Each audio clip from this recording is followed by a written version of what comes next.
Mr. President, which countries do you want to spend more on NATO in particular? Just look at the chart. Take a look at the chart. It's public, and many countries are not paying what they should. And frankly, many countries owe us a tremendous amount of money for many years back, where they're delinquent, as far as I'm concerned, because the United States has had to pay for them. So if you go back 10 or 20 years, you just add it all up. It's massive amounts of money is owed. The United States has paid and stepped up like nobody. This has gone on for decades, by the way. This has gone on for many presidents, but no other president brought it up like I bring it up.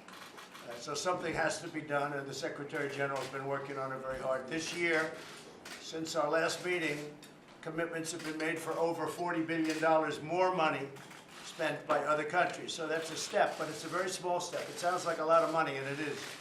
But it's a very small amount of money relative to what they owe and to what they should be paying.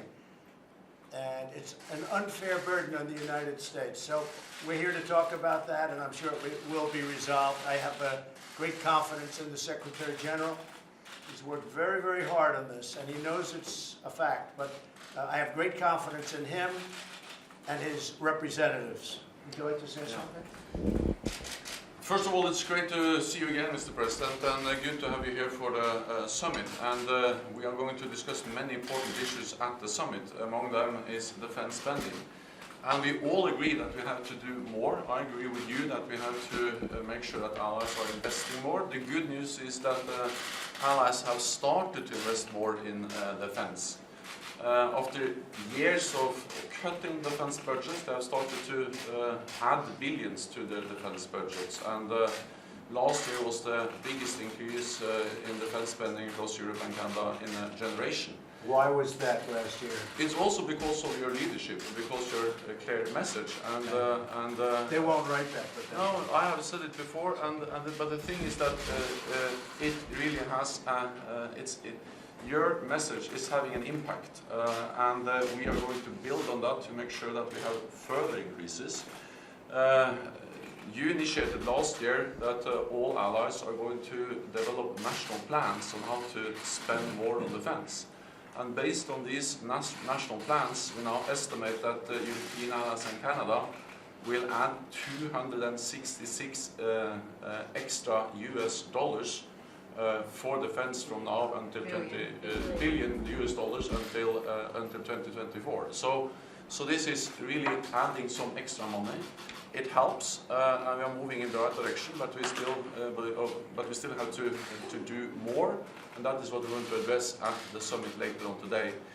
Let me also add that strong NATO is good for Europe, but it's also good for the United States. The US military presence in Europe helps to protect Europe, but it also helps the United States project power to the Middle East, to Africa, and I think also that the military clout of Europe, the economic clout, the political clout, also is helpful dealing with Russia. And we look forward to the meeting we're going to have with President Putin, and I think that leaders are also looking forward to your thoughts about the meeting with President Putin later on. Well, I have to say, I think it's very sad when Germany makes a massive oil and gas deal with Russia, where you're supposed to be guarding against Russia, and Germany goes out and pays billions and billions of dollars a year to Russia. So we're protecting Germany, we're protecting France, we're protecting all of these countries, and then numerous of the countries go out and make a pipeline deal with Russia, where they're paying billions of dollars into the coffers of Russia. So we're supposed to protect you against Russia, but they're paying billions of dollars to Russia, and I think that's very inappropriate. And the former Chancellor of Germany is the head of the pipeline company that's supplying the gas.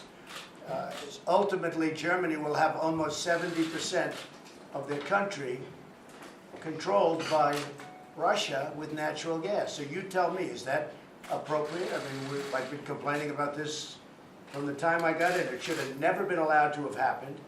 But Germany is totally controlled by Russia, because they will be getting from 60 to 70% of their energy from Russia and a new pipeline. And you tell me if that's appropriate, because I think it's not. And I think it's a very bad thing for NATO, and I don't think it should have happened. And I think we have to talk to Germany about it. On top of that, Germany is just paying a little bit over 1%, whereas the United States, in actual numbers, is paying 4.2% of a much larger GDP. So I think that's inappropriate also. You know, we're protecting Germany, we're protecting France, we're protecting everybody, and yet we're paying a lot of money to protect. Now, this has been going on for decades. This has been brought up by other presidents, but other presidents never did anything about it because I don't think they understood it or they just didn't want to get involved. But I have to bring it up because I think it's very unfair to our country, it's very unfair to our taxpayer. And I think that these countries have to step it up, not over a 10-year period, they have to step it up immediately. Germany is a rich country. They talk about they're going to increase it a tiny bit by 2030. Well, they could increase it immediately tomorrow and have no problem. I don't think it's fair to the United States. So we're going to have to do something because we're not going to put up with it. We can't put up with it, and it's inappropriate.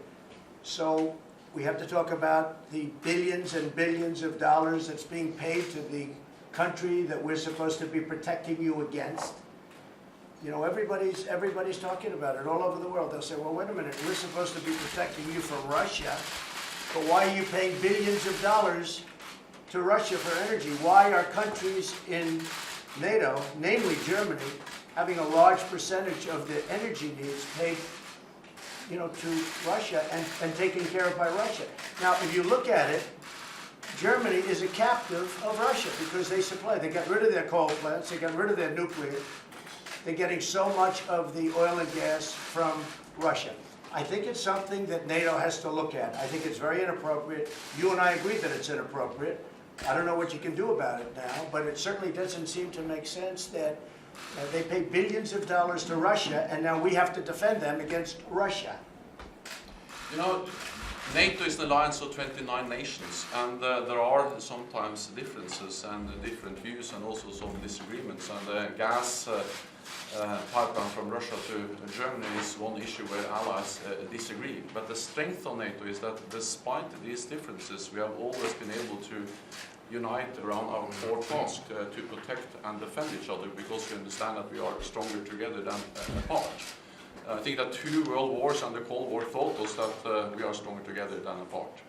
But how can you be together when a country is getting its energy from the person you want protection against or from the group that you want protection? Because we understand that when we stand together, also when dealing with Russia, we are stronger. I think what we have seen is that... No, you're just making Russia richer. Well, you're not dealing with Russia, you're making Russia richer. So I think that even during the Cold War, NATO allies were trading with Russia. Then there have been disagreements about what kind of trade arrangements we should go into. I think trade is wonderful. I think energy is a whole different story. I think energy is a much different story than normal trade. And you have a country like Poland that won't accept the gas. You take a look at some of the countries, they won't accept it because they don't want to be captive to Russia. But Germany, as far as I'm concerned, is captive to Russia because it's getting so much of its energy from Russia. So we're supposed to protect Germany, but they're getting their energy from Russia. Explain that. And it can't be explained, you know that.